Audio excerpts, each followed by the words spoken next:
UK without the need for food bank? It's bigger than the person who walks through the door. What should our communities look like? It's a really complex question, Phil. How do you harness that sense of kind of community? Are we ever going to get there? Are we banging our head against the wall? 50-60% taxes. Is that fair? It's not just your own kids and your own family, it's, you know, trying to mould a society and a community that you want your kids to grow into. Do I have any confidence government, local or national, is going to truly care for people's needs as I understand them? I'd be sceptical. Welcome to the Hublife Podcast. Joining me and Steph today is Helen and Tony over here. Welcome, thank you for joining us. Thank you for having us. Helen, actually an ex-Foodbank volunteer from a long time ago now. A long, long time. And obviously a hubby as well. Yeah. Tony from Team Vicar, Grace Church. Every conversation we're having, because it's effectively the same topic of conversation, so I try and frame it at the beginning, is for 2011, when we started Foodbank, when we used to go to the conferences and they'd give the vision, it was a food bank in every town. And that was what Trussell Trust was shooting for. That vision's now changed to a UK without the need for food bank. And we're talking about this sort of on top of the backdrop of the fact that the figures came out a few weeks ago of how many food parcels went out just this year, and the numbers just keep going up and up and up and up. And so it's sort of the opposite direction of what we're trying to do locally, but also nationally. What the network of Trussell Trust are trying to do is to reduce the need for food banks, not grow it. And so we're talking openly about with different people with different points of view of what they think about that vision, and if it's something to strive for, how we might go about that, because we were tasked with it and we don't know what we're doing now. well, it's such a big task that we thought we want to talk to people about their different viewpoints in their position in the community and how that might sort of play out and work out. And so, what are your general thoughts of that change of vision? Is that a good one, or was it preferable having a food bank in every town, or is it a better idea that there is no need for a food bank in a town? I imagine that the Trussell Trust's thinking is that if you don't need one, if you can sort of have no food banks, it's because there's enough sort of provision locally to help people. We can all clearly see, can't we, the need in Thetford over these last 12, whatever it is, years for the food banks, all the parcels you guys have given out. But if there is that danger that it can sort of foster dependency somehow, I'm not saying it does, but that's sort of a concern, isn't it? So people just know that there's food bank, as they know that there are other things, services they can make use of. And so the sort of that change from, if you like, the first aid station, the sticking plaster, to dealing somehow, and I don't know how, with those sort of root causes of poverty and everything. I think it's so much different now. The actual situation is so much different, because when we first started out, I remember saying that you know, it was, you would get, as a client, you would be given 3 food bank parcels before you then had to kind of talk some more about the more underlying roots to that. Whereas I imagine now you can't put that limit on, because it's an everyday, day in, day out, week in, week out, month in, month out struggle, because of the cost of living, because of prices of everything going up, not just food, but your general household budgets are being stretched in so many different directions that no longer can you just say, well, you only get 3, and then you really have to. But the whole premise of the provision was that it was emergency food to respond into often the lag phase when benefits kicked in from a different situation, or something big's come up one-off that was unplanned. And so, I thought I'd talk to you guys particularly about, like, I'll read you a quote from Emma Reevy, who's like the head honcho at Trussell. And it says, food banks, and Trussell is a Christian organisation. I don't know if I think you're aware of that. So Christian roots, but still part of very much the ethos of what Trussell does and why it does it. But a quote from her saying, food banks offer an incredible service to people in crisis and will continue to do so for as long as they're needed. But this service shouldn't be needed. and uses the language, it simply isn't right that anyone should need to turn to a food bank for support. And so like invoking the sort of the moral argument within culture. And I wonder what your thoughts about that, you know, where you're Anglican minister, I thought who better to go to about the morality. I mean, I think it's a really complex question, Phil, and I don't think I have a straight sort of clear answer.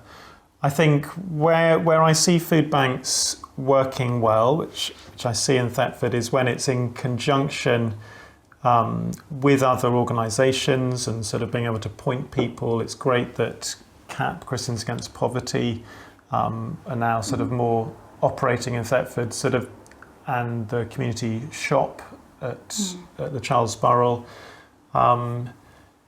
to sort of, so that, yeah, you can signpost people and not just be, I've read enough sort of from people who are now Christians who weren't, who sort of knew how to work the system with food banks and with other sort of charity, and so if we can get to that, I can see how it'd be positive if you could get to the situation, obviously where there's no food banks needed, but it needs an awful lot of thinking through as to how we can deal with those underlying problems. And I don't think I have any straightforward answers. And you guys have put in so much effort as a church and as a couple, and tend to be hub sort of base, liberty base, hasn't it? And yeah, an awful lot of your energy has gone into it, which I think is fantastic. Yeah, we're flipping knackered. Well, yeah, I'm not surprised because it is it's a big, particularly for you now, Steph. It's a lot of your time and energy, and it's a great thing to do. We're called to to feed the hungry and to care for people in need. And I think I wouldn't want to take Emma Reevy's words out of context, saying that there being food banks is wrong or immoral or isn't right. It's that we have a society that allows that need or perpetuates that scenario that isn't right. The response to it is very right and good. Mm-hmm. Yeah. I'm assuming that's the angle that she's talking from. But what's I mean, I don't think it should just be government, local or national, that sort of steps in. I know others would argue for that. But I think actually the connection with the church, with individuals who have the time and the energy and who live in the area is a real plus and benefit. I sort of recall food banks starting, and you guys will know more than me on this, at the time that David Cameron started speaking about the big society before he became PM. And I always saw the food banks as a I think a really positive, good example of people stepping up in the need from the, whatever it was, 2008 crisis. And I think the tagline for Trussell was local people helping local people, something like that, wasn't it? And so that model fits so well with the church and what the church is called to do, or individuals within church, of loving thy neighbour.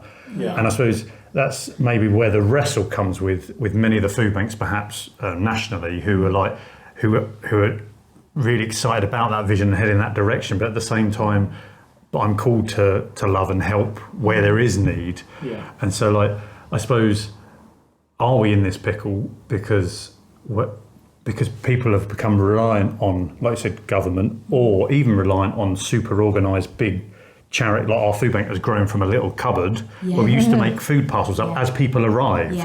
It'd be like, oh, what would you like? Yeah, and we'd put it together. Now we have to do it on a set. We couldn't do it. Yeah. And so the growth of that, would you think that the church leading the way, but society in general, has the love thy neighbour attitude and outworking of life has broken down so much that we've become reliant on even one church or a big organisation to disseminate goods or money or food or helps, because there isn't that natural network within community anymore of local church or family and them sort of structures. I mean, go on, Helen. Well, no, I was thinking, it's interesting, during the pandemic, we saw a bit of a resurgence of that whole loving thy neighbour thing, whether it was that you picked up shopping for your neighbour, whether it was that you got prescriptions or whatever. There was, even though we were kept apart, there was a feeling and a sense of community that was coming together. That was actually born out of a pandemic. And yet, my fear of that was, at the time, I thought, this is great, actually we are getting to see our neighbours and we are being able to love them in a way that we haven't before, because everyone's in their own little bubble and doing their own thing. And my fear was that once we came out of that time of lockdown, that all of that would go. And I think that probably is true, but and people are more focused now again on what they've been doing, but how do you harness that? How do you harness that sense of kind of community and rapport that you've built up with your neighbours?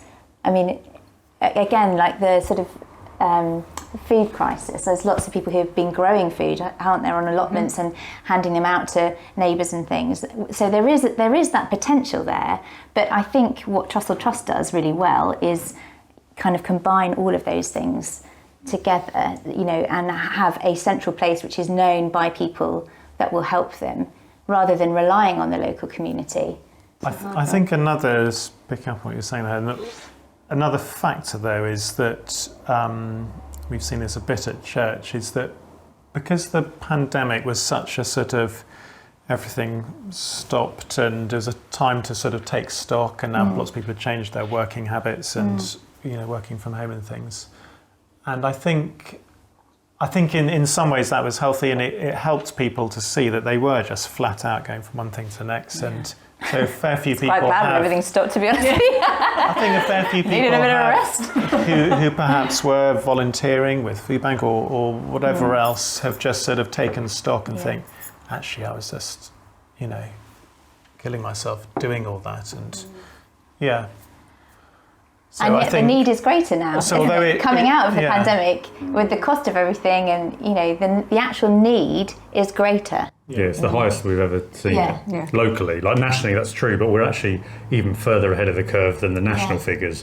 I think nationally it went up 40% or something, where I think, were we 50 or 60% increase? I think we were 54%. Yeah, so we're winning, we're losing really. Phil, tease out because I'm probably being dopey, the morality point that you were asking. Well, I find it difficult that, I suppose, ideally we want to build a society where there isn't any hardship or need. I suppose we want to head towards that. That's the bottom line, isn't it? We shouldn't live in a country where there are people whose kids are going to school without breakfast, or who are only on one meal a day because they simply can't afford to eat. That shouldn't be. Yeah, and I understand that point. Like, I can understand that's a perfectly reasonable desire, but what people are wrestling with is how realistic is that, and are we ever going to get there? Are we bang on our head against the wall, or is the language of trying to end the need what's required to get almost there? In which case, lots of people can get on board with it and push in that direction. But I wouldn't want to steer people off of it or turn people off of the idea of reducing the need because they think it's an unachievable goal. And so like we had a vision night for our volunteers, and I'm like, as long as you're in the direction of let's tackle some of the drivers of poverty and the need for Foodbank to reduce the need, then great, you're on board, you're paddling in the same direction. And so it's just wrestling that out in communities about what should our communities look like, because Trussell would argue it's not right that people would need a food bank, where many in the church, and I understand the point of view, would say, well, Jesus said the poor will always be with you. That's true. It's our duty to feed them, and that's part of our mission of love. People are in a position of reliance on something other than themselves, and that could be a doorway. So I understand the arguments from the wider church perspective as well, and so it's us wrestling that out. But where does that end? Because then do you say there shouldn't be, in a sense, any Christian charity? Because there shouldn't be people who need free school clothing or whatever else, How does... That's what we're wrestling with. Because, I've always... a friend of my mum when we saw her last summer, said, so what did the church do during the pandemic? And it was really handy to be able to say, well, in Thetford, there was the food bank and there was this and that and the other. And actually, we were pretty active, and I was working, we were working flat out. And I think, the food bank is an excellent example of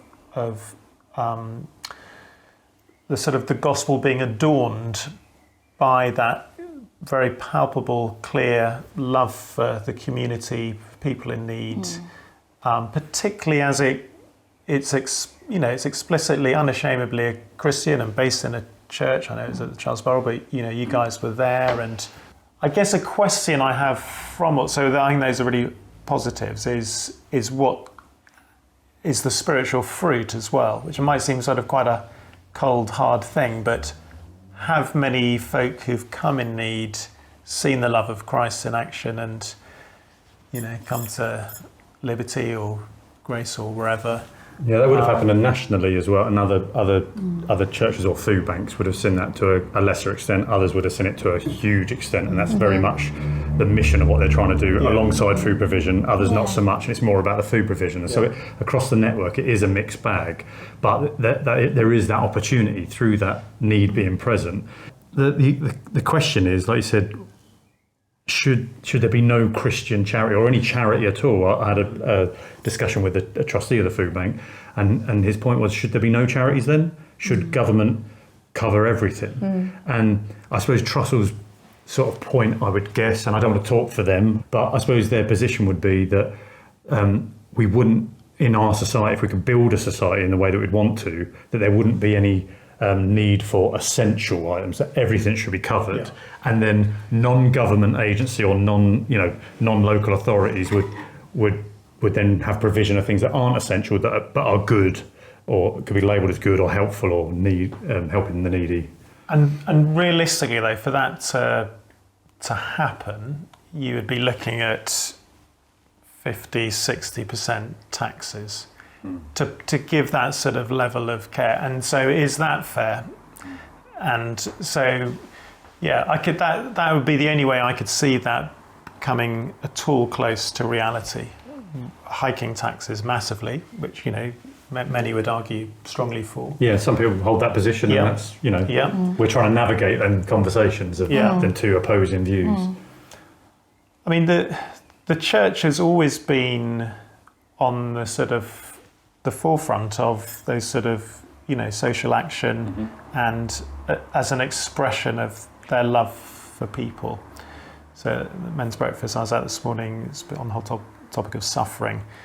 Matthew, the speaker, spoke how in 2nd, 3rd century in Roman Empire, which was then I think it was before Constantine. So Christians were a minority amongst it in this sort of vast sort of pagan empire. And when plagues hit, it was the Christians who stayed at risk of their lives getting the plague to care for people. The others the wealthy people went to their nice villas in the country. And I think that's a really powerful witness. And it's been, Christians have been on the forefront with setting up orphanages, hospitals. Schools even. Schools. My great ×5 granny was Elizabeth Fry, who went, set up Bible classes in prison and helped conditions for women prisoners be much improved. So I think, Christians and Wilberforce and others have been at the forefront of that sort of social action compelled by the gospel. Yeah, and I suppose, because in our society now, we take schooling, we'd say that's right that the infrastructure of the country provides education, where before that would have come through the church. And so maybe the church is the pioneer of changing culture and then passing the baton on to, same with hospitals, it would have been the church who would have run them sort of institutions, and then government takes the baton. And I'm not suggesting that should be the case in food provision or meeting need in that regard, but perhaps Trussell in their Christian ethic is saying we're leading the way to create a culture that is better for all and could be even declared good perhaps. And so if we can reduce that need, it's just whether it's possible, maybe taxing 50-60% is just off the table for most people, and so it will never come to fruition, or if that is the only way. I think another point in this whole conversation is that, you know, Britain is increasingly a sort of non-Christian society. It's, you know, there's vestiges of Christianity still, but the Coronation felt weird to so many people because it was so explicitly Christ-focused, really. And but I think that isn't where our culture is at. And so, whereas you know, Victorian times, which I guess I sort of think of in a sense the heyday of Christian charity with all the hospitals and orphanages and schools and everything. But Britain was a very sort of strongly, proudly Protestant country then, and it's not now. And so can I, as a Christian, in a sense, do I have any confidence that government, local or national, is going to truly care for people's needs as I understand them from the scriptures as to what is for people's best? I'd be sceptical. I just wanted to take a minute, while I've got one, to ask you to please subscribe to the channel and click the notifications bell. It only takes a second. Come on, you can do it. Do it. Thanks. Have you got any other thoughts? Like I said, I'd ask you at the very end about, are there any other concepts or ideas or notions or things that you think could be big jigsaw pieces in moving towards less need of food bank, like big cultural changes or policy changes or anything like that you think that could take a big chunk out of the pie, you know, anything major? Because we've talked to lots of different people and they have different views on what's the most important thing or would make the biggest difference. I mean, just on the ground in Thetford, something like Christians Against Poverty CAP, which is excellent at sort of helping people. They have a sort of basic money handling course, whatever. I think for many people who haven't sort of seen that modelled or, haven't had that input, has the real potential to help them so they don't need to come to the food bank. Obviously, employment is a massive thing, isn't it? The government, I think, can and should do all it can. I mean, I'm sure all governments do say they do all they can to, and it's good for their image, isn't it? If employment is high, unemployment's low. So those sorts of factors. I don't think I have any particular, because it's such a big thing that if it was simple, everyone would be doing it. Yeah, and that's the thing.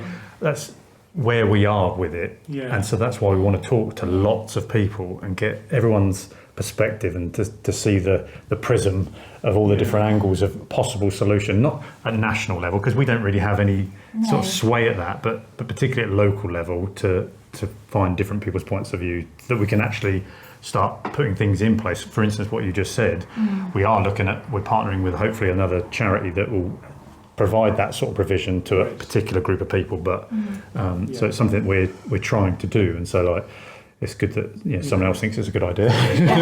I think it has to be a multi-pronged approach, really, doesn't it? It's not just the person who's walking into a food bank who needs the help. It's the larger picture in that family unit, whether it's, you know, the kids at school who perhaps haven't got a dad around, or who have come from an abusive situation, or whatever it might be.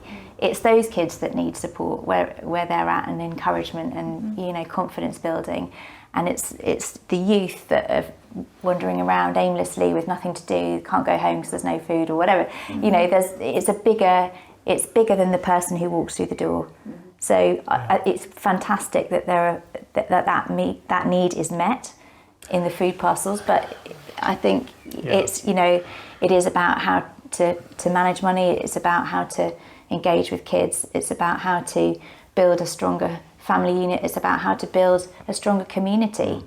And I think as well for people to volunteer into stuff that they, you know, it's not everyone is great at, you know, talking to kids or running youth events or helping people with their finances, but everybody's good at something, and to find something that you could help someone with in your community would be a wonderful thing. Because actually, I think one thing that I definitely have noticed is everyone's busy, but you've always got time to do one thing to help somebody, whatever it is, whether it's standing in Tesco's collecting for Foodbank, whether it's helping a kid with their reading at school, whether it's picking up some shopping for someone, you can find time to do something. But you think starting young, like it's a theme that's coming through is that getting in early with education and building the skills of life, basically. Trying to get everyone from a young age having all the toolkit they need to deal with life, and that's such a complicated thing to try and do. And I don't think it can only be put onto schools either. You know, schools are overburdened and overstretched as it is. I think the communities do need to step up and say, do you know what, I can do something here, I can help out, whether it's organising a club for after school or whether it's, going in a lunchtime and helping with a lunch activity or a reading club or whatever it might be. Because all of that builds confidence. And, I think as well, that's something...